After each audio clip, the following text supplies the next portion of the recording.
मित्रों, गजा के अंदर अब तक इजराइल मिलिटरली अपने जो ऑब्जेक्टिव्स हैं वो हासिल करने में नाकाम रहा है। दो उनके मेन ऑब्जेक्टिव्स थे। एक तो हमास का क्रैश होना उनका मेन ऑब्जेक्टिव था, दूसरा हॉस्टेजेस की बाजियाबी उनका मेन ऑब्जेक्टिव था। और दोनों ऑब्जेक्टिव्स अब तक 6.5 महीने की जंग हो गई है, हासिल वो कर नहीं पाए।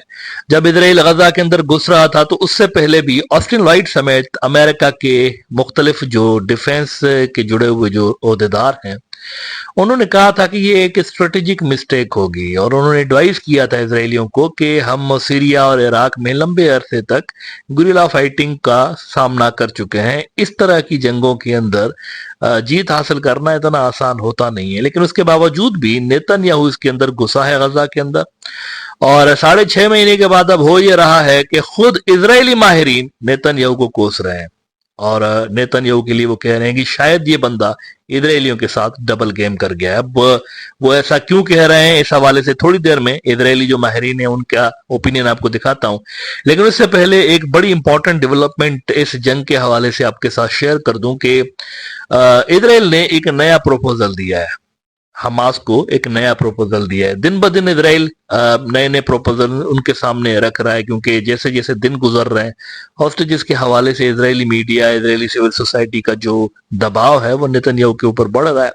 आलमी दबाव के तो खैर वो इतना ज्यादा केयर नहीं करता, लेकिन अंदरूनी जो दबाव होता है, पब्लिक का दबाव, वो इसलिए भी मैटर करता है क्योंकि at the end of the day vote लेने के लिए इन्हीं लोगों के पास इनको जाना पड़ेगा सारों को। तो इजरायली जो सिविल सोसाइटी का दबाव है वो ज्यादा है, असल में इंटरनेशनल दबाव से ज्यादा उसको सीरियस ले रहे हैं इजरायली पॉलिटिशियंस।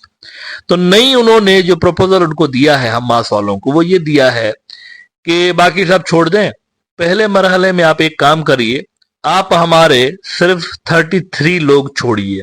कोई 125 से ऊपर इजराइल के हॉस्टेजेस कहा जा रहा है हमास के पास है, तो 125 से ज्यादा हॉस्टेजेस में से उन्होंने कहा है कि आप पहले मरहले में 33 हॉस्टेज छोड़िए, 33। बदले में हम 40 दिन की एक सीज फायर करेंगे, और हजारों की तादाद में उन्होंने लिखा है, हजारों की तादाद में फलस्तीनी प्रिजनर्स हम रिहा करेंगे।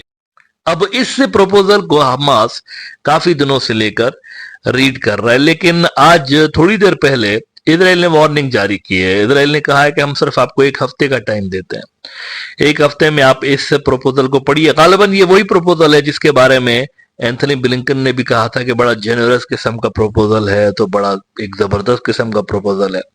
अब इस पे वो पढ़ रहे हैं, अभी हमास वाले देखते हैं क्या फैसला करते हैं। लेकिन इजराइल ने आज उनको एक हफ्ते की मोहलत दी है। i24 न्यूज ने रिपोर्ट किया है कि Israel gives Hamas a week to accept ceasefire और रफा ऑपरेशन टू बिगन।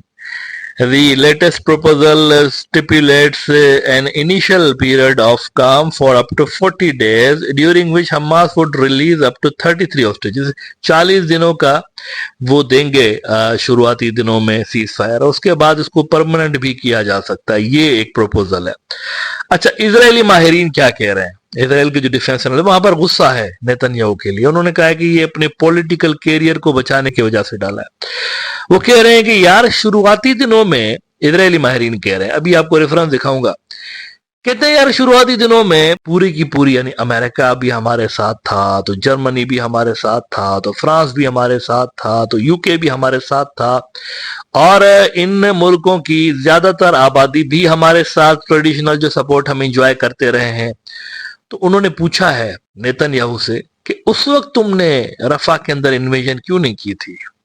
और फिर वो बताते हैं उनको कि देखो, योम किपुर की लड़ाई हुई थी, 6 डेज वॉर हुई थी 1960s में, और उसके बाद भी जितनी भी हमारी लड़ाइयां हुई हैं, तो उसमें तो हमने दुश्मन को घेरा हुआ है ना, 3 अतराफ से, 2 अतराफ से घेर के हम वहां पर लड़ते रहे। इस जंग के अंदर तुमने ऐसा क्यों नहीं किया? वो पूछ रहे हैं नेतन्याहू से कि तुम्हारी स्ट्रेटजी इस तरह की क्यों रही कि तुमने रफा को भी छोड़ दिया, और बाकी की जो इंपॉर्टेंट जगहें थी उनको तुमने छोड़ दिया, और आहिस्ता आहिस्ता तुम फेजेस में इस तरह से क्यों गए हो? तुमने एक ही वक्त में ये सारा ऑपरेशन क्यों नहीं लॉन्च किया, और कॉर्नर क्यों नहीं किया तुमने हमास वालों को? इजरायली माहिरीन कह रहे हैं कि इससे लग यूं रहा है कि तुम यानी नेतन्याहू शायद हमास को क्रश नहीं करना चाहते, और तुम चाहते हो कि हमास एक वीक फोर्स के तौर पर रहे वहां पर गजा के अंदर, क्योंकि अगर हमास नहीं रहेगी तो कोई और फोर्स आ जाएगी, और वो हो सकता है कि इंटरनेशनली रिकॉग्नाइज्ड भी हो और ज्यादा पावरफुल भी हो सकती है।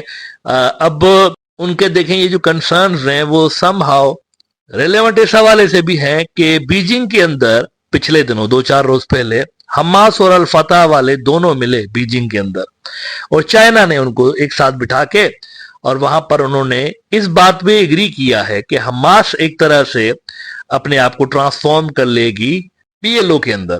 यानी कि अब अल फत्ता जो कि वेस्ट बैंक के अंदर जिनकी महमूद अब्बास की गवर्नमेंट है, वो और हमास मिलके एक नई फोर्स के तौर पर इमर्ज हो रहे हैं। और इसकी पुष्ट पे कौन खड़ा है? चाइना, रशिया और दीगर ममालिक। तो उन्होंने फलस्तीन के इन दो बड़े ग्रुप्स को मिला के एक ग्रुप बना दिया है बेसिकली। तो जिसका डर इजरायली जाहिर कर रहे हैं माहिरीन, असल में वो हो चुका है, वो चीज हो चुकी है।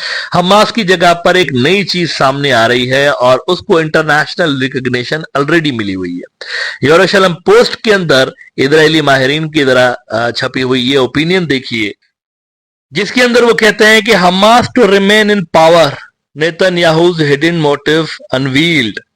Simple yet painful truth. Netanyahu prefers weakened Hamas in Gaza to secure power and avoid recognition of alternatives by the international community. और इसके अंदर वो कहते हैं कि एक सवाल पूछते हैं नेतन्याहू से कि immediately after October 7, Israel enjoyed enormous and complete support from the US administration and most Western governments. The obvious question is, therefore, why didn't Israel take advantage of this support in the first months of the campaign for the occupation of Rafah and the complete defeat of Hamas in the south?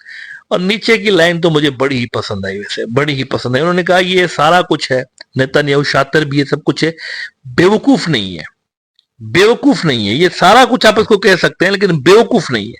कहते हैं Netanyahu has a collection of negative personality traits, but stupidity is not one of them. ये बेवकूफ नहीं है बंदा। इसमें जो है ना, आप सब कह सकते हैं ये विलन है, गुंडा है, नेगेटिव है, लेकिन इसके अंदर दिमाग है, वो कहते हैं। तो वो इतनी बात तो समझ सकता था कि शुरुआती दिनों में ही रफा के अंदर घुसना था, लेकिन ये नहीं घुसा। इस पे इजरायली माहिरीन शुकूक व शुबहात, डाउट्स का इजहार कर रहे हैं कि कहीं क्या ऐसा तो नहीं कि ये खुद ही नहीं चाहता था कि हमास की गवर्नमेंट इस इलाके के ऊपर से खत्म हो, क्योंकि हमास को इंटरनेशनली ज्यादा बैकिंग तो नहीं मिली हुई। इंटरनेशनली बैकिंग किसको है? अल फतह वालों को, वेस्ट बैंक वालों को, सारी की सारी दुनिया तकरीबन उनको रिकॉग्नाइज करती है। हमास को 2-4-6 मुल्क रिकॉग्नाइज करते हैं। बाय द वे, हमास के जो पॉलिटिकल चीफ हैं वो तुर्की से वापस कतर आ गए हैं और तुर्की में उनकी बड़ी प्रोडक्टिव मुलाकातें रही एर्दोगान एडमिनिस्ट्रेशन से, जिन्होंने वैसे आपको ये भी अपडेट बता दूं आखिर में कि एर्दोगान ने अपना सारा का सारा जो ट्रेड है वो इजराइल से बंद कर दिया है, इंक्लूडिंग वो जो मेटल है। अब मेटल इसलिए जरूरी है क्योंकि इजरायली जो डिफेंस इंडस्ट्री है वो मेटल पे काफी डिपेंड करती है, और उनका जो मेटल समेत उनकी बहुत बड़ी तादाद में जो इंपोर्ट हो रही होती है तुर्की के रास्ते से हो रही होती है। तो तुर्की वालों ने उनकी सप्लाई बंद कर दी है, मुकम्मल तौर पर बंद कर दी है, और इसमें धमकी दी है इजराइल ने कि इसका नतीजा बुरा निकलेगा। तो कुल मिला के सिचुएशन इस वक्त तक यह है कि हमास के रेस्पॉन्स का इंतजार किया जा रहा है कि क्या वो 40 दिन का सीज फायर एक्सेप्ट करते हैं या नहीं करते, और ये कहकर 40 दिन का सीज फायर सेल करने की कोशिश उनको की जा रही है कि इसको बढ़ा भी सकते हैं आने वाले दिनों में। ऐसा नहीं है कि 41st डे से फिर से लड़ाई मार कुटाई शुरू हो जाएगी। कहा यह जा रहा है कि इसको आगे बढ़ाया भी जा सकता है।